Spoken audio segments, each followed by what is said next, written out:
نے پوچھا ہے جی پاکستان سے سوال ہے، میری سسٹر کو ایک شیعہ لڑکا پسند ہے، اس نے 3 سال پہلے رشتہ بھیجا تھا لیکن ہماری فیملی نے شیعہ ہونے کی وجہ سے مسترد کر دیا تھا۔ میری بہن ابھی بھی اس کو پسند کرتی ہے اور کہیں اور شادی کے لیے رضامند نہیں۔ جب کوئی رشتہ آتا ہے تو وہ عجیب قسم کا رد عمل ظاہر کرتی ہے، رونا شروع کرتی ہے۔ میری فیملی نے استخارہ بھی کیا مگر اس میں بھی اچھا نہیں آیا۔ ہم نے اس کو سمجھانے کی پوری کوشش کر لی لیکن سب رائے گاں۔ عام بات یہ ہے کہ وہ دونوں رابطے میں ہیں اور ہمیں سمجھ نہیں آ رہا کہ اس اسٹیج میں ہم انہیں شادی کرنے دیں یا نہیں۔ بصورت دیگر میری سسٹر تو زندگی میں آگے بڑھنے کے لیے تیار نہیں۔ بچیوں پہ پہلے کنٹرول کیا کریں، گھر میں رکھا کریں ان کو، یونیورسٹی جا رہی ہے تو آنا جانا کا انتظام کریں۔ بالکل جب بچیوں کو آزاد چھوڑ دیتے ہیں تو پھر وہ اپنی مرضی کرتی ہیں تو پھر مسائل کھڑے ہوتے ہیں، اس پہ خاندان والے اس کو ایکسیپٹ نہیں کر رہے ہوتے۔ بعض دفعہ وہ درست فیصلہ کر رہی ہوتی ہیں، بعض دفعہ غلط فیصلہ کر رہی ہوتی ہیں، تو اس لیے لڑکی جو ہے وہ گھر کی 4 دیواری میں ہی اچھی ہوتی ہے۔ اور کہیں ضرورت سے باہر نکلنا ہے تو ایک نگرانی رکھنی چاہیے۔ ہم یہ نہیں کہہ رہے کہ لڑکیاں خراب ہوتی ہیں جو باہر جا رہی ہیں، لیکن نگرانی نہیں ہوتی تو خرابی کا چانس بڑھ جاتا ہے۔ باقی یہ جو چاہ رہی ہیں یہاں نکاح کرنا جہاں یہ چاہ رہی ہیں، تو دیکھیں شیعہ حضرات کے بہت ساری قسمیں ہیں، بہت سارے عقائد ہیں، بہت سارے ان کے مسلک ہیں، ان کے نظریات ہیں۔ کوئی ایک ایسا نہیں ہے جس پہ ایک نظریہ ہو کہ جو سارے شیعوں کی طرف وہ آپ منسوب کر دیں۔ کچھ اس میں ایکسٹریم لیول پہ پہنچے ہوئے ہوتے ہیں، صحابہ کو برا بلا کہہ رہے ہوتے ہیں، کچھ ایسے ہوتے ہیں جو برا بلا نہیں کہتے، صرف حضرت علی کو حضرت ابو بکر پہ فضیلت دیتے ہیں۔ تو اس لیے جب بھی اس طرح کا کوئی سوال آتا ہے تو میں ڈائریکٹ جواب دینے کے بجائے میں ریفر کرتا ہوں کہ آپ جس شہر میں رہتے ہیں وہاں کسی قریبی مفتی سے رابطہ کریں، کسی مفتی سے بھی نہیں بلکہ وہ مفتی جو باقاعدہ ادارے میں ہو، ادارے سے رابطہ کریں۔ جیسے آپ اگر کراچی سے ہیں تو بنوری ٹاؤن چلی جائیں آپ، یا آپ جامعہ فاروقیہ چلی جائیں، یا دارالعلوم کرنگی چلی جائیں، یا جامعہ رشید چلی جائیں، وہاں جا کے اس شیعہ کے پورے حالات بتائیں کہ بھئی اس کے یہ عقائد ہیں، اس کے بعد وہاں سے فتویٰ لیں آپ۔ تو علی الاطلاق اس بارے میں میرے لیے فتویٰ دینا بہت مشکل ہے۔ تو جس کی طرف سے نکاح کا پیغام آیا ہے تو اسپیسیفک اس کے عقائد کے بارے میں جان کے آپ وہاں سے کہیں سے فتویٰ لیں کہ تاکہ آپ کو پتہ چلے کہ یہ نکاح جائز بھی ہے یا نہیں ہے۔ اس لیے کہ میں اس وقت مخاطب ہوں مسلمانوں سے، اگر غیر مسلموں سے خطاب ہوتا تو ان کو ہم کہتے اسلام میں داخل ہو جاؤ، مکمل کا لفظ استعمال نہ کرتے، کیونکہ وہ تو مکمل باہر ہیں۔ لیکن ظاہر ہے جب مسلمانوں سے خطاب ہوگا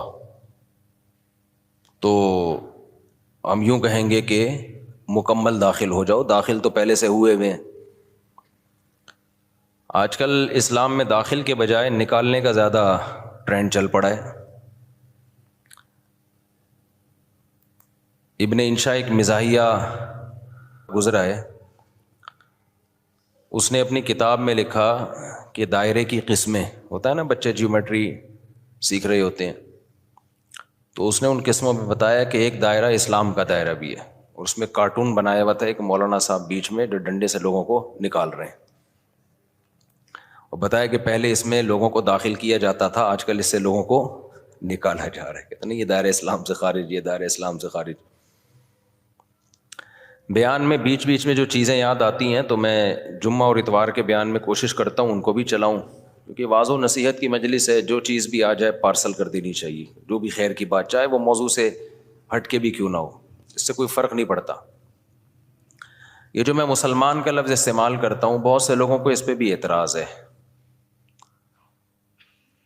کہ مسلم ہوتا ہے، مسلمان تو نہیں ہوتا۔ قرآن و سنت میں ہمیں جو لفظ ملتا ہے وہ کیا ملتا ہے؟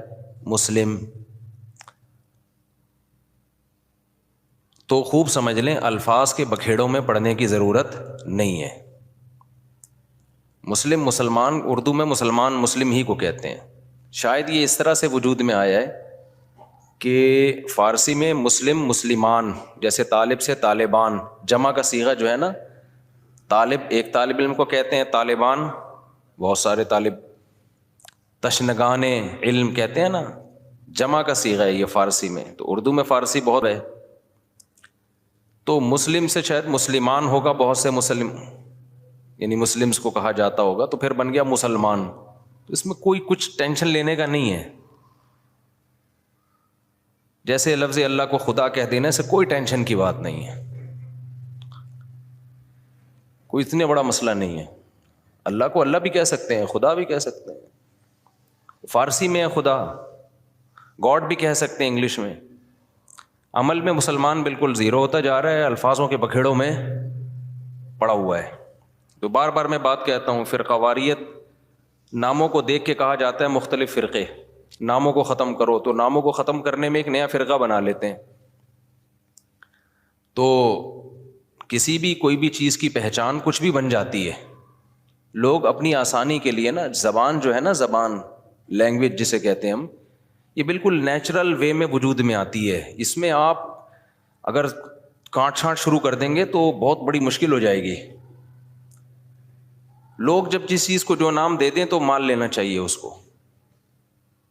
اب یہ جو میں بار بار بتاتا ہوں، یہ میرا ٹاپک نہیں ہے، 2 منٹ میں بس اس کو سمیٹ کے آگے چلتے ہیں، کہ یہ جو دیوبندی، بریلوی، اہل حدیث اور فلانا، ڈمکانا، حنفی، شافی، یہ لوگوں کے دیے ہوئے نام ہیں. یہ غیر مسلم کے مقابلے میں نہیں ہے، یہ مسلمانوں کے آپس کے مقابلے میں ہے. اب جب ایک چیز ہوگی تو اس کو نام تو دیا جائے گا نا. مسلم کے مقابلے میں چاہے دیوبندی ہو، بریلوی ہو، شیعہ ہو، اہل حدیث ہو، جو بھی ہو، غیر مسلم کے مقابلے میں ہم سب کیا ہیں؟ مسلم ہیں. لیکن جب مسلمانوں میں مختلف مکتبہ فکر وجود میں آ گئے تو وہ ایک دوسرے سے فرق کیسے کریں گے؟ مسلم غیر مسلم سے کریں گے. اگر مسلم غیر مسلم سے کریں گے اس کا مطلب آپ دوسرے کو غیر مسلم مان رہے ہو. تو جب مختلف مکاتب فکر وجود میں آ گئے تو ان کا ایک دوسرے سے فرق کرنے کے لیے اسلام کے علاوہ کوئی اور نام دینا پڑے گا. ایک آسان سی مثال دے دیتا ہوں. ہندوستان میں فرقے نہیں تھے تو کچھ لوگ تیجا چالیسواں کرتے تھے، کچھ تیجا چالیسواں نہیں کرتے تھے.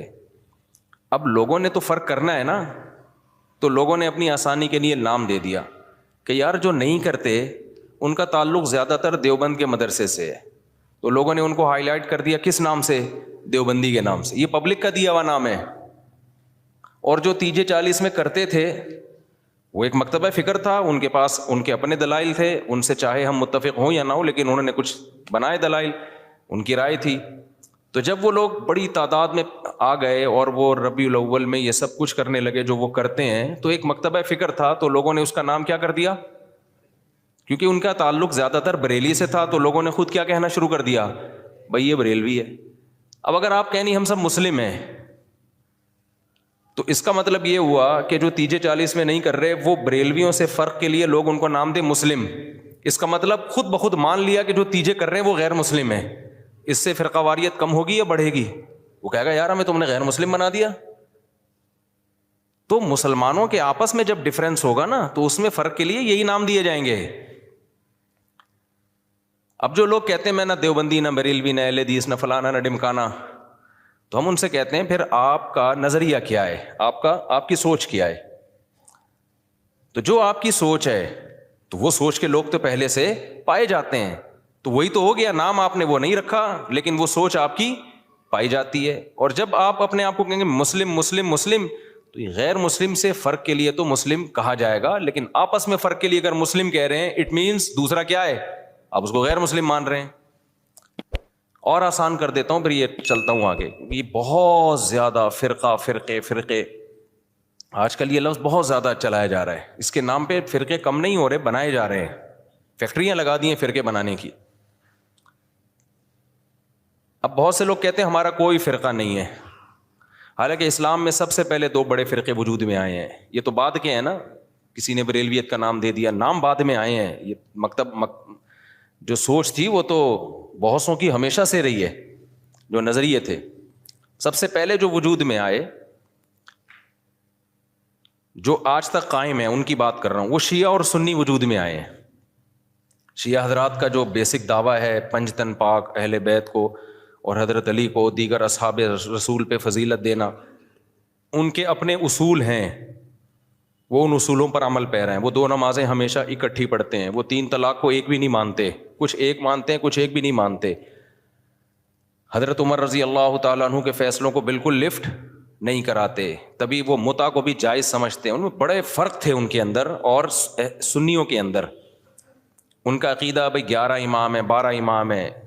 وہ امام کو بھی یہ بہت زیادہ امام کو درجہ دیتے ہیں وہ.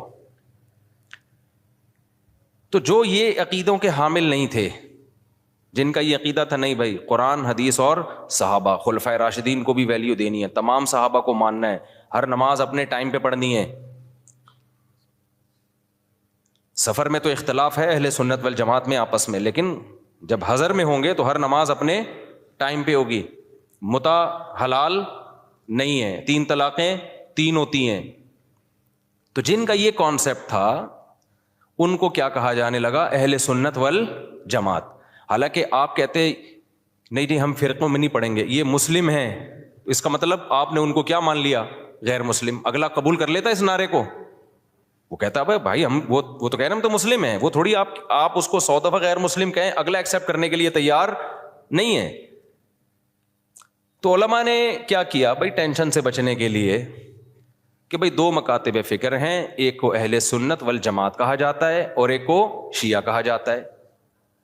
پھر اہل سنت والجماعت کو شارٹ فارم میں سنی کہا جانے لگا. میں نے کہا نا زبان جو ہے وہ پرواہ نہیں کرتی ہے, زبان آٹومیٹیکلی وجود میں آتی ہے. لوگ جس چیز میں آسانی دیکھتے ہیں اس کو خود وضع کرتے ہیں.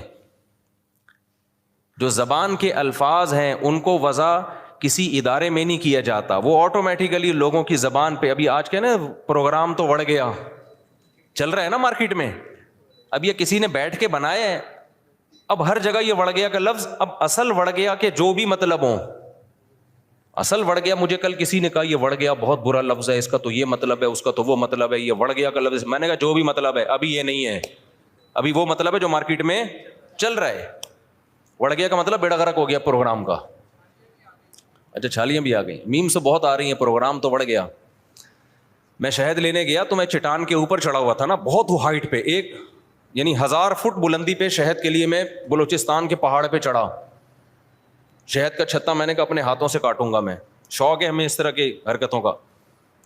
اب بہت اوپر ہم چڑھ گئے, پھسلنے کا خطرہ تھا, دھڑام سے نیچے آتا. تو جب چھتا کاٹ رہا تھا میں نے کہا ایسا نہ ہو کہ پروگرام تو اڑ نہ جائے کہیں, پاؤں پھسلے اور پروگرام لوگ کہیں پروگرام تو اڑ گیا, کیونکہ ویڈیو بھی بن رہی تھی. تو اب آپ لوگوں کو سمجھاؤ نہیں وڑ گیا ایکچولی بہت اس کے برے معنی ہیں اور فلانا ہے. او بھائی کسی کا ذہن اس برے معنی کی طرف نہیں جا رہا. تو زبان بالکل نیچرل وے میں وجود میں آتی ہے اور اس کو جیسی ہے ویسے ہی رہنے دینا چاہیے, اس کو چینج نہیں کیا جا سکتا. تو اب بالکل ایسا ہی ہے کہ جو اہل سنت والجماعت تھے, شارٹ میں لوگوں نے ان کو کیا کہنا شروع کر دیا, سنی.